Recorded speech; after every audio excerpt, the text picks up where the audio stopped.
Fans are on their feet and screaming. Snap, spot, kick is away, it's got the distance, it is good! Good! And the Giants are going to Tampa Bay. It's over for the three-peats. It's over. After upsetting the 49ers in a dramatic come-from-behind win in the 1990 NFC Championship game, the Giants would face an even greater challenge in Super Bowl 25 in Tampa as they prepared to battle Jim Kelly and the Buffalo Bills' high-octane K-gun offense. The Bills game, I mean, they'd beaten the Raiders the week before like 52-3 and had walked through that season and just dominating defense, dominating offense. And we got, backup quarterback. We've got a running back who's the oldest starting running back in the league. It was, we were the unlikely guys. The crowd on its feet, tens of thousands of our small American flags being raised. There were a lot of flags in the stadium that day, and that was in support of our servicemen and women across the world. When you stood in the press box and you saw the armed soldiers right outside the press box, a helicopter gunship was hovering, there over the stadium, and you began to really wonder about, gee, should I really have my entire family here? However, it was the Super Bowl. All the precautions had been taken, and the build-up to the game was sensational. Defensive coordinator Bill Belichick would devise a game plan to slow down Buffalo's air assault. He told his players in order to win the game, Thurman Thomas would need to rush for close to 100 yards. This risky strategy met with some resistance from his star players. Well, I think it was a collective brain fart as what the hell are you talking about? I think because we were a team that prided itself defensively on not giving up 100-yard rushers, not even giving up 100-yard games, but we are all in an uproar, and at that time we're thinking Bill is just conceding that Thurman is just this good of a football player that we won't be able to stop him. And then he reeled us back in and kind of gave us a method to the madness. I think the running game was the least of our concerns in that game. And Thurman Thomas is a great back. We knew he was going to get some yards, but I didn't feel like we wanted to get into a game where they threw the ball 45 times. I mean, our base defense was cover two, and the theory in cover two is jam the outside receivers, get two safeties deep in the middle, and let them throw it inside. And are they going to catch them? Sure, but Pepper and Carl and Lawrence and those guys, that's what they live for. Good, you can catch for 4 or 5 yards, but you're going to pay the price. And that's the way we wanted to play and just try to make it a more physical game.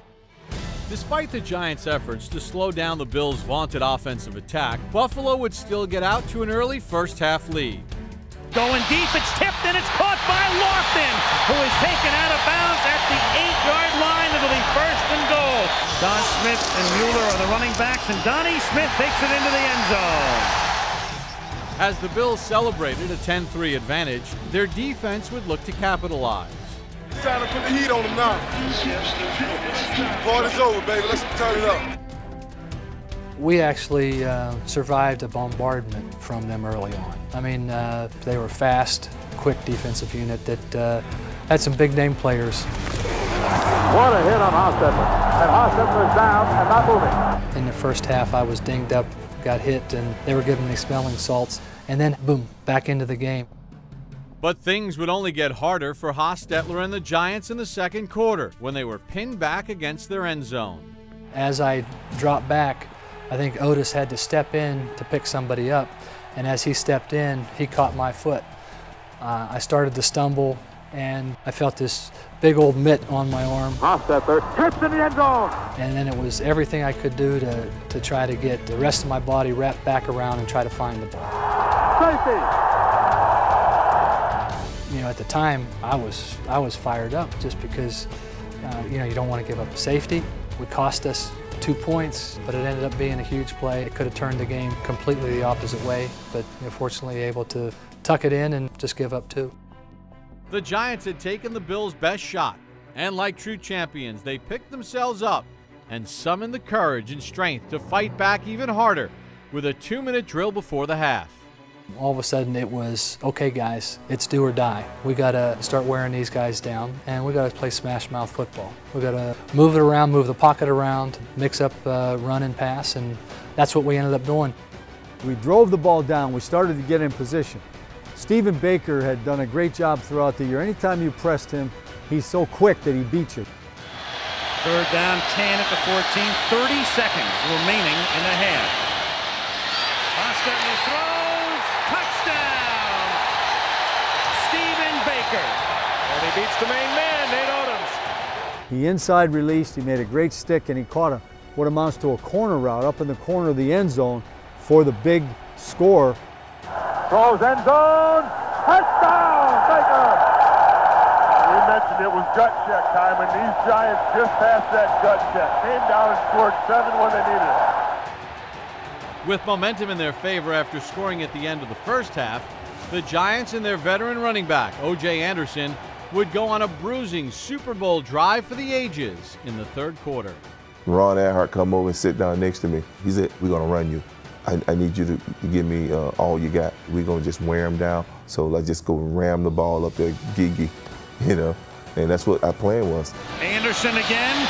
Anderson into Buffalo territory. Mark Kelso comes in to make the hit. Look at him wind up. I mean, that is a punishing job of running. All game long, Kelso and I kept running to each other, and when I would collide with him, I would hear him go, oh. So I'm like, okay. So I figured if I could intimidate him thinking that I was going to really try to tear his head off, that he would think about how to tackle me. And look at Otis Anderson throw the uppercut. He looked like Muhammad Ali winding up, popped in with that stiff arm. In another signature play of the game, the drive would be kept alive with Mark Ingram's clutch reception on 3rd and 13. He's got Ingram for maybe a first down. He'll try to the 20. Yes, he got it. What effort. What effort. Just an unbelievable play. You know, stopping on a dime, twirling, hopping on one leg, everything that he could do to get that first down. That was sort of the signature of our whole team. Every individual that played in that game was doing the same thing. It was laying everything out on the line. He broke at least 5 tackles in getting that first down. And I remember saying to Mark Ingram himself after the game, in my opinion, that was the greatest non-scoring play in Super Bowl history up to that point, and I really believe that. This is a tremendous drive by the New York Giants. This is a championship drive. Look at that, over 9 minutes. This is a Super Bowl drive. What was the time, an hour that Buffalo's offense was off the field? Stunning. 2nd and goal at the 1. The Bills have not had the ball in the second half. Touchdown Anderson. We knew that after what we did clockwise, we needed to make sure that we got a touchdown. Giants on the 1.5-yard line. O.J. touchdown!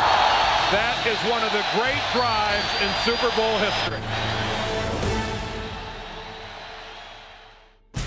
After stifling the Bills' high-octane offense and dominating the time of possession for most of the game, the Giants held a 17-12 lead.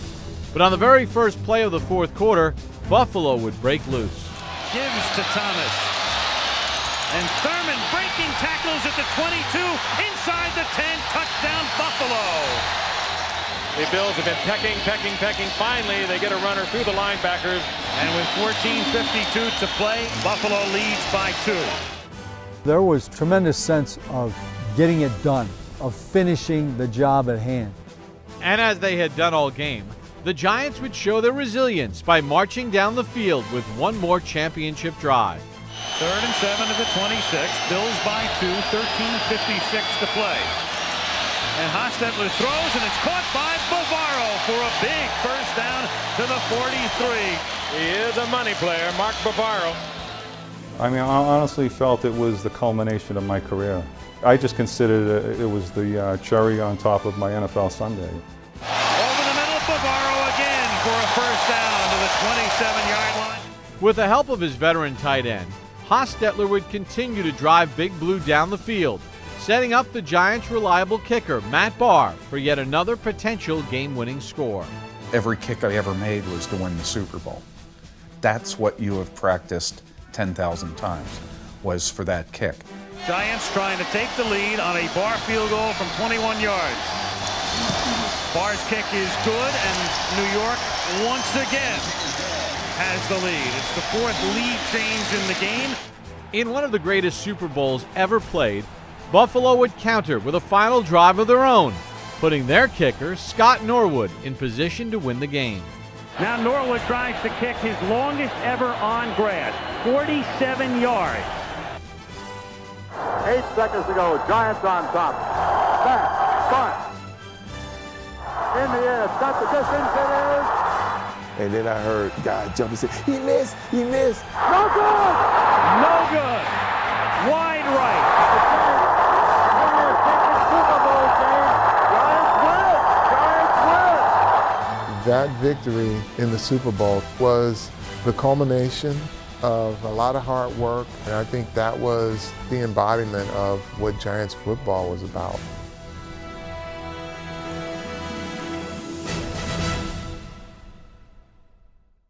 Hey Giants fans, Saquon Barkley here. You want to see more videos? Subscribe below.